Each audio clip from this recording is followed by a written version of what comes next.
Guys, நான் உங்க குறிஞ்சித்தேன். இந்த வீடியோவில் நான் சில வார்த்தைகள் உங்களுக்கு கற்றுத்தர போகிறேன்.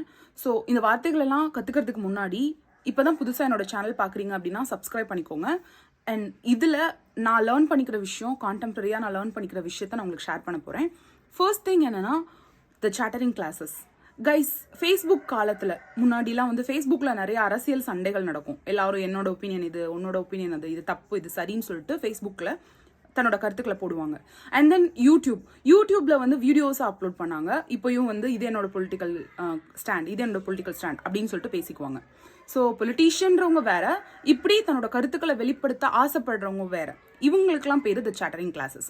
ஸோ நம்ம சொசைட்டியில் இருக்க பீப்புள்ஸ் அதுவங்க வந்து சோசியல் இஷ்யூ, அதுக்கப்புறம் பாலிட்டிக்ஸ், அதில் தன்னோட கருத்து இதுதான் அப்படின்னு வெளிப்படுத்துறவங்க த சாட்டரிங் கிளாஸஸ். இதுதான் first word. And then second word என்ன அப்படின்னா, உங்களோட ஃப்ரெண்ட்ஸ் இருப்பாங்கல்ல, அவங்கள்ட்ட நீங்கள் ஒரு மணி கேட்கணும்னா இந்த நேரத்தில் கேட்டால் தான் அவன் தருவான், இல்லைனா தரமாட்டான்.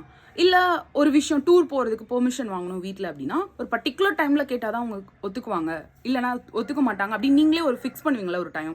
அதுக்கு பேர் தான் the psychological moment. So the best time to do something in order for it to be successful. ஒரு விஷயம் வந்து நடக்கிறதுக்காக, அப்படி கண்டிப்பாக அது சக்ஸஸ்ஃபுல்லாக நடக்கிறதுக்காக கரெக்டான நேரம் பார்த்து அந்த விஷயத்தை செய்கிறது, அதுதான் சைக்காலஜிக்கல் மூமெண்ட். இதான் வந்து second word.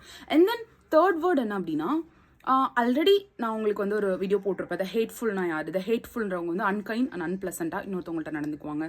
And then sociopath அப்படின்றவங்க யாருன்னா, மற்ற பீப்புள் கிட்ட வயலண்டாக, அக்ரெசிவாக, அன்பிளசண்டாக நடந்துக்கிறவங்க தான் சோசியோபாத். அண்ட் சைக்கோபாத் அப்படின்றவங்க யார் அப்படின்னா, மற்றவங்க ஃபீலிங்ஸை டோட்டலாக புரிஞ்சுக்கவே மாட்டாங்க. அண்ட் தென் வந்து அவங்க மற்றவங்க தான் செஞ்ச தப்பை வந்து ஒத்துக்க மாட்டாங்கன்னா, அவங்க ஒத்துக்க மாட்டாங்க.